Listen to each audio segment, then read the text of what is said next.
What's up again, everybody? Oh my gosh, we got a good one for you today. In fact, we both have a good one and we also have a long one. This is like a 45-minute video, so if you're not ready for that, probably like run into the kitchen, grab yourself a snack, maybe a nice beverage, run back over here, or just hit pause on the video if you're watching this like after the premiere. You know that's really easy to do. Nevertheless, we're gonna talk to Jimmy O'Brien. If you don't know Jimmy O'Brien, he's like a WizKids man. He's the man. You talk to him if you want to know about some Dice Masters WizKids stuff. We're gonna ask him about WizKids the company. We're gonna ask him about Dice Masters. We're gonna ask him about designing new sets of Dice Masters and how that process goes. We're even going to ask him about the brand new Infinity Gauntlet set that was going to be due out this month. And let's talk about that really quick. We did this video interview, literally like 18 hours before WizKids announced that they were going to have to push back the set. Instead of it coming out in May, it's now having to come out in July, and that's basically because distribution is closed, right? So if these distribution centers are closed because of COVID concerns, they can't actually ship out product. Believe it or not. It's kind of shocking, right? So that's understandable, but we do now know that we're going to expect this set in July rather than in May, so hopefully when everything starts to subside and calm down, we can expect some good draft stuff coming down the pipeline. So let's take a look at what Jimmy had to say for all these questions that I gathered from you guys and some of my own personal questions. This is a really fun time, so like I said, sit back and relax and enjoy yourself. All right, Jimmy, let's ask some questions. So we've just come out of this release window that has like, let's see, we've had what, 3 or 4 campaign boxes in a row. It's been Infinity. Oh, it must be 4 or 5 even. Oh, is it? Because there's Infinity, Warhammer, X-Men, Justice, D&D, and WWE. So that's 6 actually. 6 sets in a so 6 campaign box products in a row, which I actually really enjoyed the campaign box products. And then going forward, we have, I think I counted it, it's 3. It's Infinity Gauntlet, Dark Phoenix, and Superman Kryptonite Crisis. Those are all draft pack sets, right? Yep, those are all going to be draft packs. And are those going to be like back to back to back? I think is the way I saw it. That's the plan for right now. So there's basically no planned return to 99-cent boosters. Okay. There's just nothing announced there. In terms of product that people could get started playing with, you basically have every flavor of Dice Masters available to you. And if you're someone who's invested, we don't need to make you go buy more Sidekick dice. Like just pick up 4 draft packs and get some fun stuff instead of getting another campaign box for the time being. Right. As things rotate out or things get to be like quite old, we might do a resurgence. We might do reprints and decide some of these are evergreen. That's kind of undecided right now. Some of the sets or what? Yeah. So like, to use Avengers Infinity as an example, because it's the oldest one, when it's, challenging to get because it's so old, it's going to be the choice of, okay, we either have to replace this by printing something new or it's going to be a reprint. That's kind of far enough away that there's not a firm decision yet. Well, I think that's also an interesting I think it's kind of a smart decision because in the past, like in the way past, there were all the starter sets, right? Where you would buy it. I can't remember the price point. It's like $20 or something, right? Yeah. And originally they were only $14.99. Oh, that's right. So that was like insane value as a consumer to get a $15 2-player starter set and just go.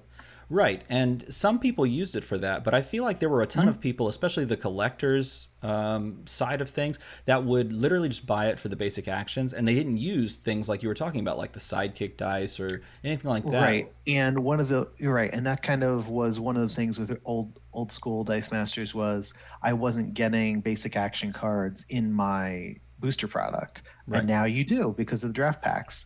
Right. The draft packs solve a lot of the distribution things that had us making more SKUs than we might normally, right? And like the basic action cards being available through OP is fine and well, but like some people are primarily kitchen table players. they still can get plenty of basic actions this way. Well, I think the campaign box model is a good substitute for, in my opinion, for the starter sets, the old starter sets. I actually prefer the Yeah. campaign boxes over them because that's your way to get your sidekicks and your basic action dice. But it also gives Mhm. you a far more varied cards and like team building potential versus those starter sets because they Yeah, were they were pinned into those characters, right? yeah, it's definitely more of a board game feel. And you kind of saw a little bit of that toward the end of the old starter sets, where like the Iron Man starter set had those basic actions that had a distinctly Iron Man feel with the upgrade stuff. Yeah, that's true. I actually kind of like that move. Instead of coming, back to starter sets or selling some like small form pack that allows a new player to pick up just the very fundamentals like a little bag and sidekick dice and basic action dice and cards. Why not give them something that with for a couple of dollars more they have way more options, things that they can actually pull out of the box and play with in the campaign box set. I think that's smart. So after this, I mean, this virus thing is going across the world. It is literally a pandemic. Welcome back, Captain Obvious. But once this Yeah. starts to subside, at least in the various areas around the U.S. and stores start to open back up, are you thinking that you're going to see WizKids try to incentivize stores like stocking product back up again? And if so, how do you think that would go? And what are the sort of ideas and plans there? So it's tough to speak to something specific because we don't know what's going to be best or make most sense by the time that happens. Yeah. We don't know if we're talking about July or we're talking about December. Right. And governors saying that stores can literally be open and people feeling good about that being safe are not the same. Right. So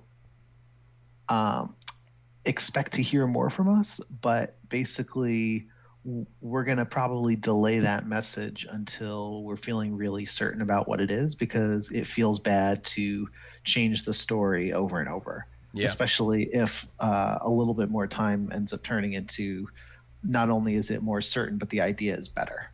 And I think not only that, but it's kind of hard to speak to a sort of a national or a global plan when everything is so in flux from state to state or from country to country, right?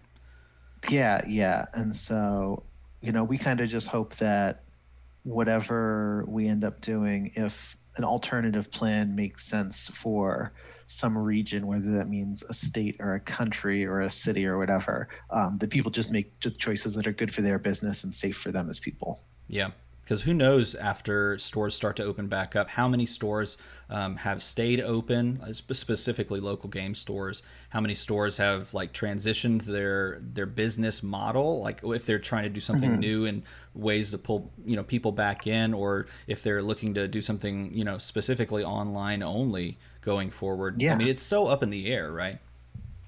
Yeah, it's if someone could predict this future, they would be making a lot of money. So Yes, they would. Hand over fist. Okay, I have a question for you that has been in my mind for like the past 2 weeks. And I don't remember why it started there, but it's been floating around here. And I'm curious to see not just your opinion, but anybody else that's watching. Okay, so we know Dice Masters has like a ton of different IPs. It's a huge volume of IPs. And the underlying mechanics of the game are such that it's very easy to bring an IP in and sort of flavor the gameplay towards what you're bringing in, right? The IP.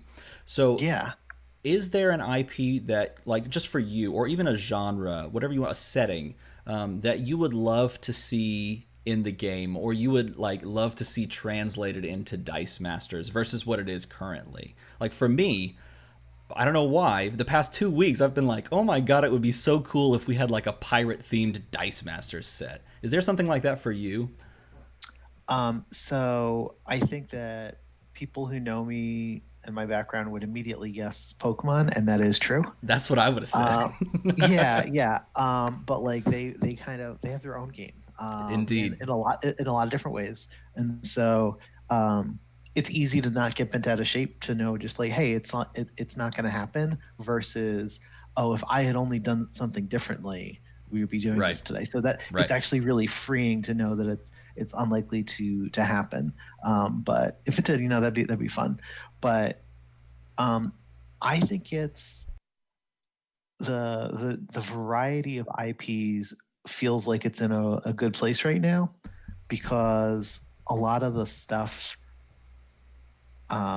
relates to one another pretty nicely. Sure. There was the old like Marvel versus DC comics, and so that, like, even though that's not what we're seeing printed anymore, it's the superhero versus superhero across those lines like that is something fun and relatable for fans. So it's cool that we get to carry through on that.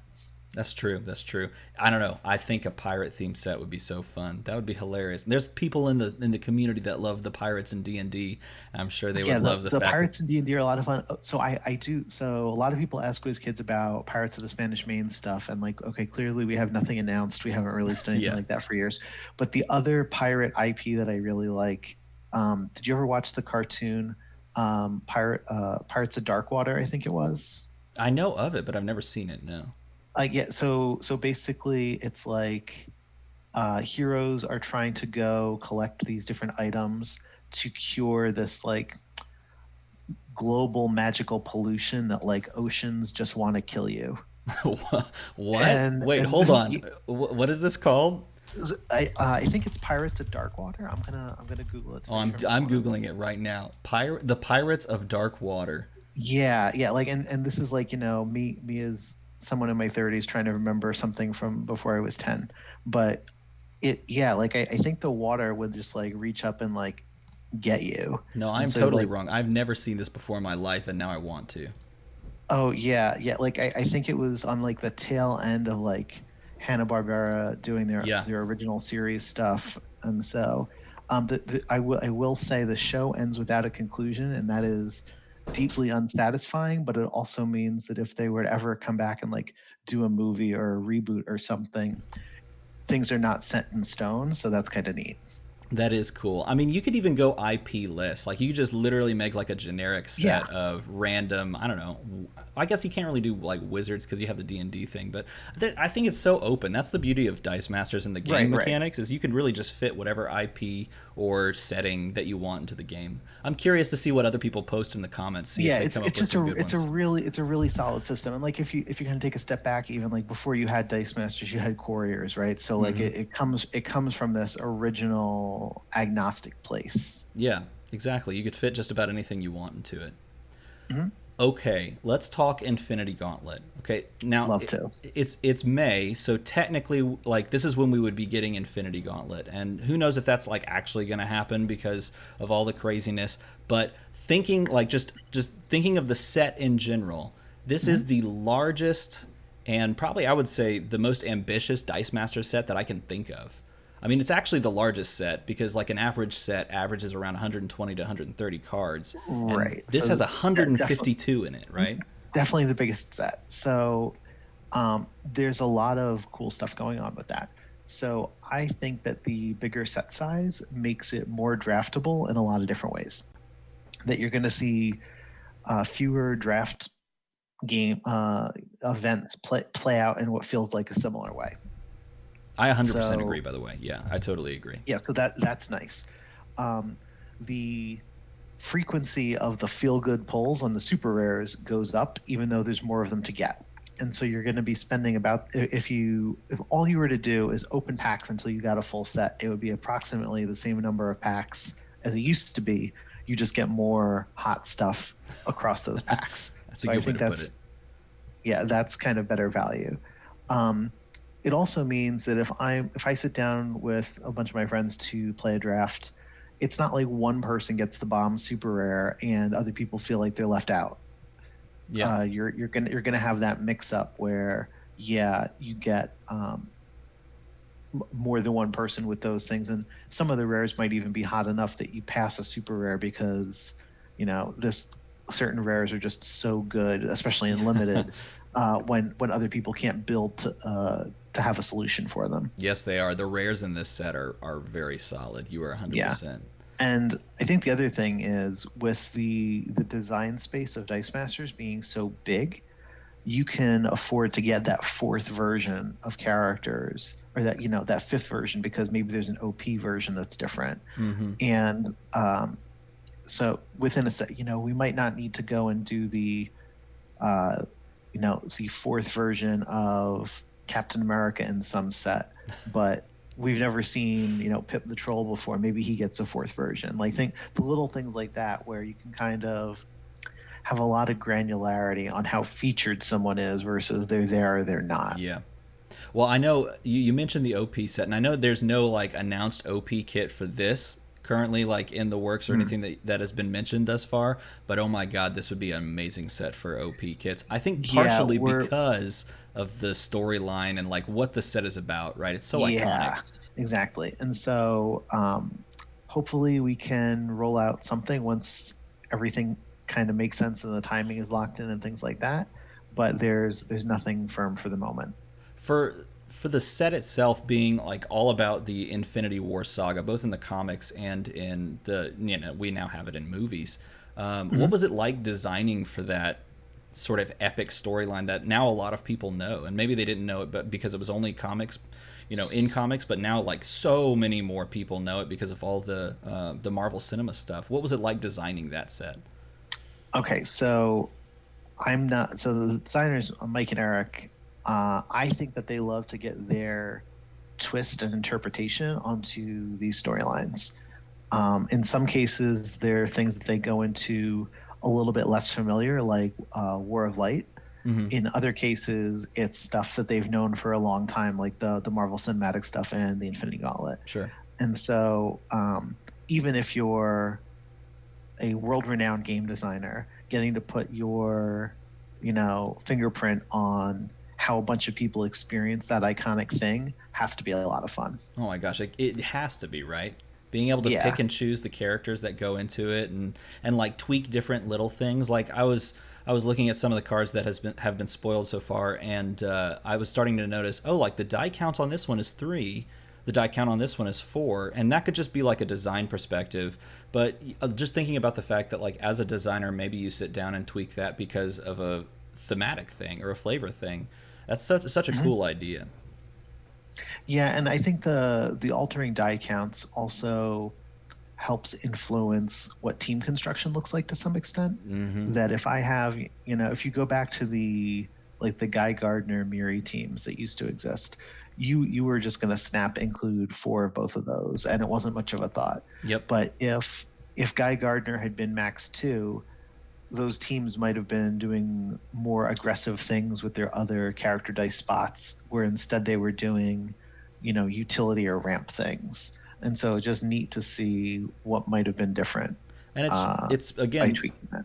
it speaks to what you were talking about earlier with the design space being so open. Like all of these different variables you can tweak in Dice Masters, even something as simple as die counts, makes so much difference to how something plays. And it's just so fascinating. The game is just so fascinating in that aspect Yeah, because it's so cool. it's also neat that there are certain characters where when you read them, they might be overwhelming if you got to play a whole bunch of. I think there's like an OP Ant-Man that like it might have been out of control or it might have been crazy if you could play 4, and I think he's a max 1. Yeah, Yeah. exactly. Exactly. It's such a So cool way to design the game. yeah. Speaking of like design and really picking characters, how does that sort of go? Is there like a system or a process that they go through when they pick the characters that go into a set? So there's like a lot of cooks in the kitchen, so to speak. Mm-hmm. So the licensor has to approve the character mix that we use. There's an element of making sure that if you treat it as every set is someone's first set, or is there Mm. good stuff to somebody who might not have picked up Dice Masters before? Is there stuff that if I'm a casual Marvel movie fan, I'm going to recognize? If all I've done is, read Superman comics and I pick up a DC set, is that going to capture some slice of what I am familiar with? And then the other thing is just kind of, okay, well, if we're deep in the theme, are we getting characters here that are high tier within the theme but might normally get left out? Hmm. So that's how you end up with Larfleeze or Adam Warlock Right. and things like that. Yeah. That's so interesting to think about. That's a good point too. The idea of like thinking about a set as someone's first set. I guess it's not just a good business decision because that's kind of what you want, right? Is to pull Mhm. people into something that you're creating, but also just good thematically and design wise. That's Yeah, interesting. and to some extent, if that idea is false, your game fails. Period. That's true. That's a really good point.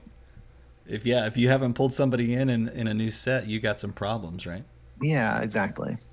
So we have seen some old character abilities sort of, I don't want to say recycled. I think it's more of like an homage when you pull an old character Mhm. ability back into a new set.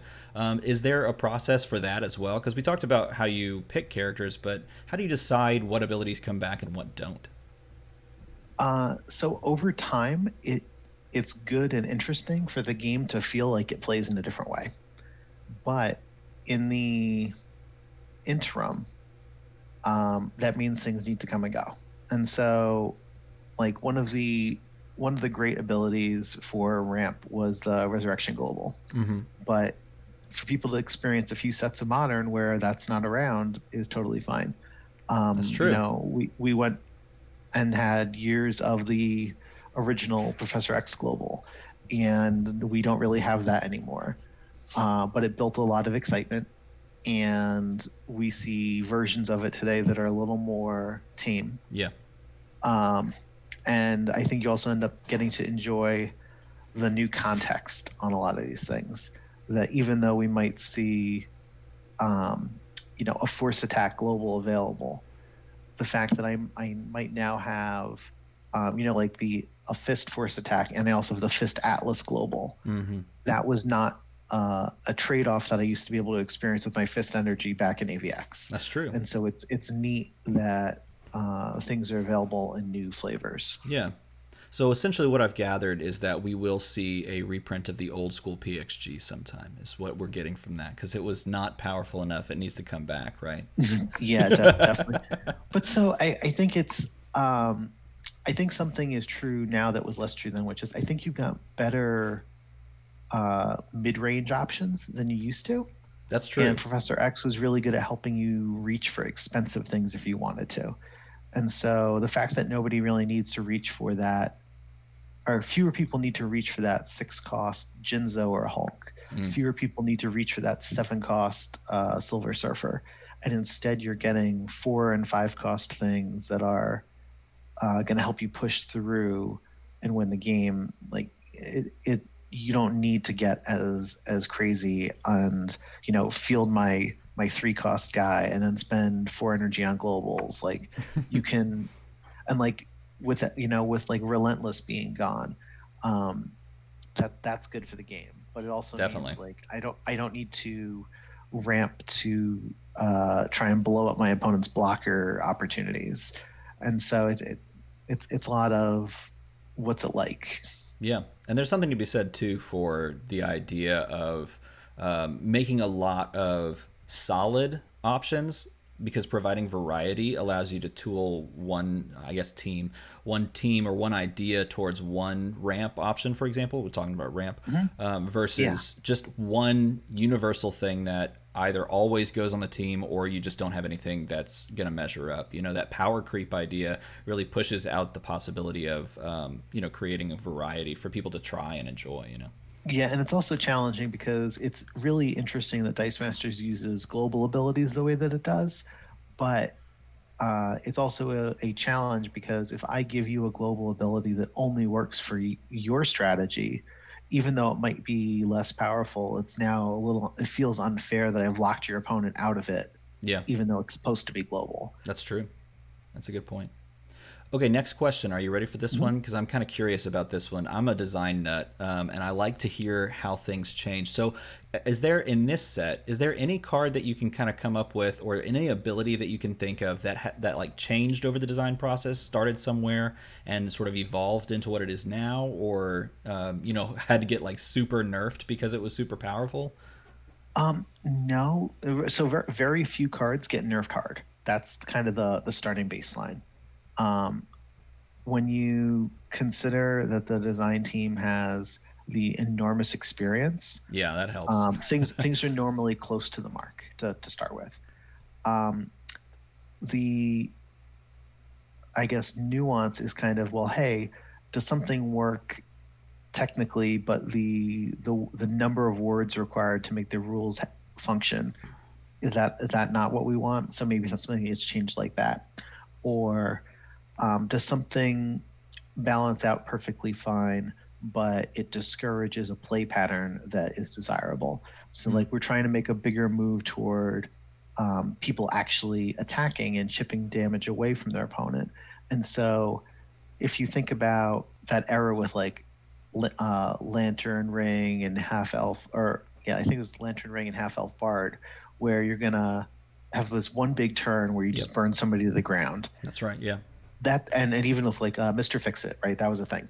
So now you're gonna have, hey, I deal some damage to somebody, and then I either finish them off where I'm dealing 12 or 14 damage in that last turn instead of 20, or maybe I hit them for a bunch and I just know that I'm going to get to sneak through that last 1 or 2 damage, and I can properly forecast that, like that turn where I've given up all my board presence, they can't kill me. Right. And so it's actually, even though that other play style was perfectly fine and okay, we don't want to put out cards and dice that discourage the new experience that people are enjoying. No, I totally agree with that. I get that. Mm-hmm. Okay, question about the set. So we've already talked about how the Infinity Gauntlet set, nuts and bolts wise, is going to have basic actions, and I think it's 3, right, per draft pack? 3 per draft pack, yep. And it's been mentioned already and shown off already that several of those, or is it all of those, will be full arts. I don't know how many full art basic actions there will be. We're kind of using different terminology, which is, I would describe them as textless. Is what I think what you're talking about. Sure. Okay. Yes. Yeah. So the textless basic action cards are very hard to come by. They're more scarce than super rares. Okay. There's only 4 of them are going to be that way in the set. They were picked because they're pretty iconic. Mm-hmm. So if you've played for a while, you've seen it. If you just collect the set normally, you're very likely to have already pulled that basic action, and so you can just match it by the picture and the name. Sure. Yeah. So it makes it really accessible. One of the neat things is going to be, if you're someone who doesn't play that seriously, these are going to be hard to come by, and you can really juice your collection, your team building, just by swapping away one of these cards. Right. Yeah, by trading, right?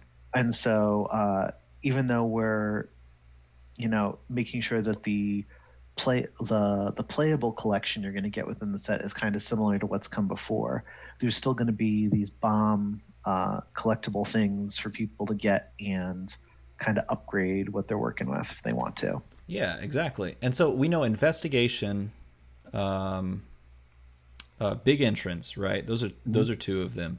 Those are 2 of them. What are the other 2? Have they been talked about? I thought we showed off the anger issues as well. Oh, anger issue. That's right. I don't know if that was actually shown off, or maybe I just missed it. And I can't remember. Was Pizza the 4th one?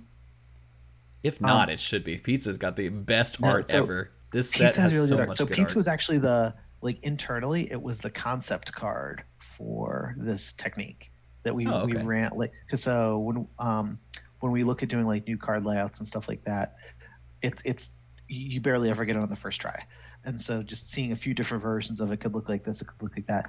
All of those kind of cycled through on Pizza, but it's not actually the 4th one. Oh, bummer, man. That's a good one.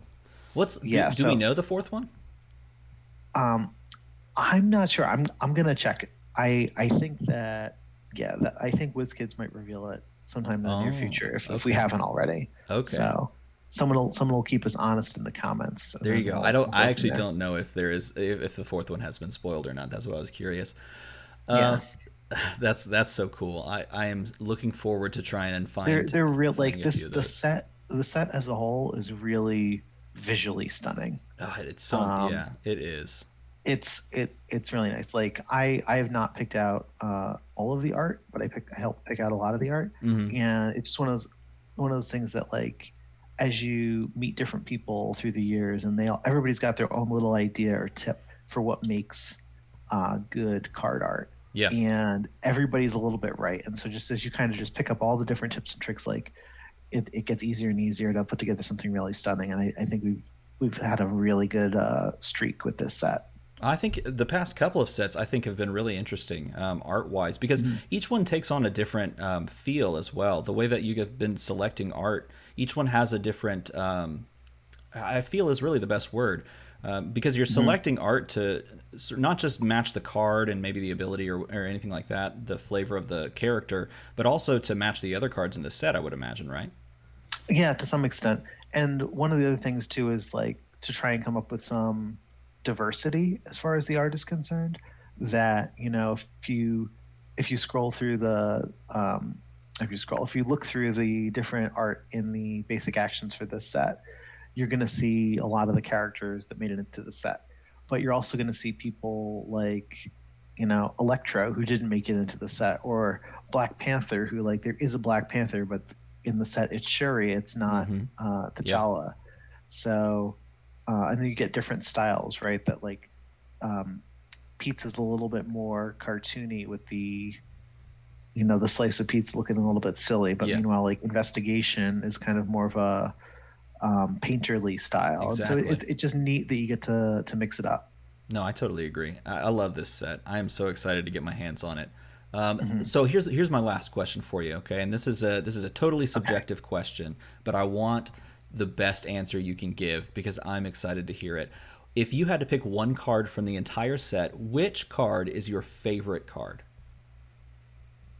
So I thought about this a lot, and I think my answer is going to change once I start to see everyone play with the set, right? Yeah. That, like, the context is really gonna shape it. But right now, one of the characters I'm really enjoying is the Rare Wong second-rate Jarvis. Okay. So he's got the Mystic team affiliation. When fielded, if you spent one or more mask energy to field Wong, re-roll target opposing character die. Yeah. And so I like that he's low fielding cost, but I don't want to get the discount because I actually want to pay the mask. That's that's true. That's interesting. He, you know, potentially interacts with Doctor Strange because Doctor Strange has energize abilities in this set. So I could potentially go like energize ability, spend his energy, get this other effect. Now I have an attacker. And he's also kind of promoting this, like that combat chip damage play style that I was talking to you about before. Yeah. Where, like, hey, if I just want to try and, like, get some Wong and some mask dice and investigation going, like, maybe I can just, like, chip somebody away like that. Maybe he's part of some other strategy where, hey, I'm gonna play mostly mask guys, and even though he's a fist, like, having that fist buy option early is pretty nice if I can't roll the masks that I want. That's a good point. Yeah, like, so my early Dice Masters team building was this kind of single-minded obsession with whatever I rolled my opening, I wanted to feel like I had something great to do with it. And that meant, you know, in AVX times playing the 2-cost Angel, even though he's really not that great. Like, he's serviceable, but, like, nothing crazy. Yeah. So I really solid. like. He was a solid die. Yeah, I remember him. He was solid die. Yeah. Not as good as Zarina, but pretty good. Well, that's a high watermark right a high there. Bar. I will say I think that our early estimations of how good Beast was were wrong because he depended on your opponent attacking you. Yeah. And even though you could make them attack you, they rather just burn you to the ground with something and direct damage. Yep. But well, Gabi was in that set, so that kind of says something, doesn't it? Gabi, Zarina, Human Torch, like there's a handful of excellent ways to just roast somebody. The one thing I will say though, as a feel for this set overall, is that I like that energy is recontextualized. That I'm spending energy and doing things with Wong or Turk Barrett, or I'm getting energize effects, or I'm spinning my opponent to energy faces. And so even though I've gotten to use some removal on them, and it's better than KOing them probably, they have the chance to maybe use a global ability and get some final value out of that character before it hits the used pile. Oh, I totally agree. This set has so much of that. Even just the on the what's the word, on the surface level, just the amount of energized characters in the set that already kind of turn that on its head, where you think about the character in a different way. It's just so interesting. Can I give you my favorite card right now?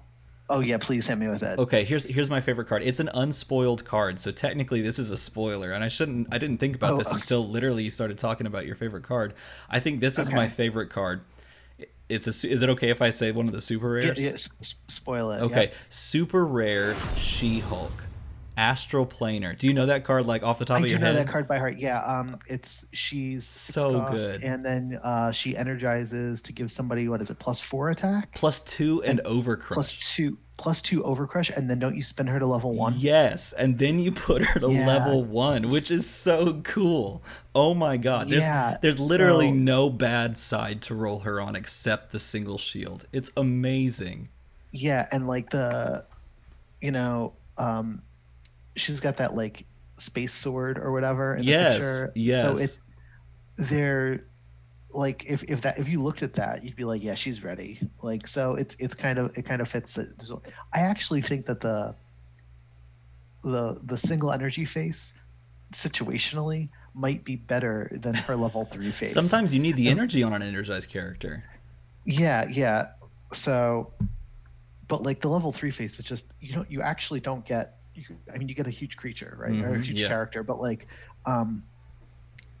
unless you have something else to make her go, like your opponent might try to just strand her as an 8/8 something, that's true. but at the same time, like she could practically play as an action Yeah, that exactly, because you can you get roll her and get the +2 attack and Overcrush, right? yeah. So It's so interesting. yeah, so Yeah, it's a +2 attack and Overcrush, and like on a 4/6 body is essentially what you're getting on the Energize, and that's so cool. yeah, so it's really a good fear, and it also means that if with all the different re-rolling effects in the set, your opponent doesn't want to re-roll her because Oh, she's that's just like, true. okay, bingo, this guy's +2. Now I'm going to hit you. Like, and sure, maybe the attack doesn't matter on their turn, but But why she do I comes want you to back as a block one. your? She comes back as a 4/6. Yeah, she comes That's back as a fourth amazing. six. Oh man, that So card is like one of my favorites in the entire set. One of my favorites in a it's a while. really neat card. Um, I will say that I do have a favorite die in the set. Which one? Do you wanna guess? I love Tombstone's die. Oh yeah, that one's cool with the actual Okay, tombstone picture. so he's got an actual tombstone. He's also got a 4 fielding cost Fielding on his level cost. 3 tree. Yes, exactly. It's Okay, so and nutty. I think it's neat that I don't remember which of the cards have been spoiled. You can say it. But I'll just put it. It'll be another spoiler because this one hasn't been spoiled. I don't think, unless.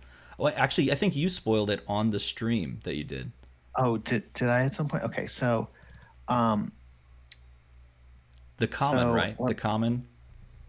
let me it's I was not thinking of the rare. Let's see.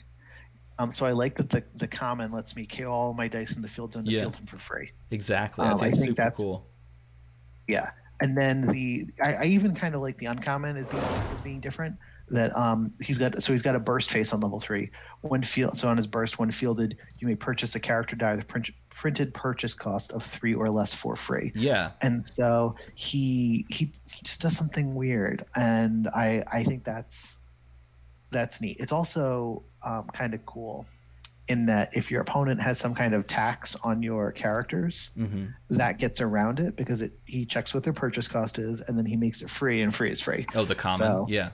the uncommon, yeah, The when printed the a purchase burst cost of face, 3 when fielded. recruitment oriented is what I'm looking at. When fielded, you may purchase a character die with printed purchase cost of 3 or less for free. Yeah. So Yeah. like if you're gonna try and tax Oh, my right. guy, I'm still gonna get them. Yeah, that's totally, yeah. If they try to make it like cost more or something like that, is what you're saying. Right. Yeah, sure. That is So super cool. I think it's probably like corner case that not everyone's gonna experience, but still like, oh, he's gonna go and grab you some more bad guys to work with. Yeah, and the common just when I was reading that one, going through the characters list, I got to that one and I thought to myself, this is essentially KO2 sidekicks field an 8-6, which is just crazy when you think about it. Because like oftentimes your board is negligible things like sidekicks. Right, exactly. That's super cool. And he's also really great that you can probably use some of the energy fixers to get the sidekicks out of there and then get him swinging. That's true. Yeah, that's a good point. I didn't think about that. That's a really good point.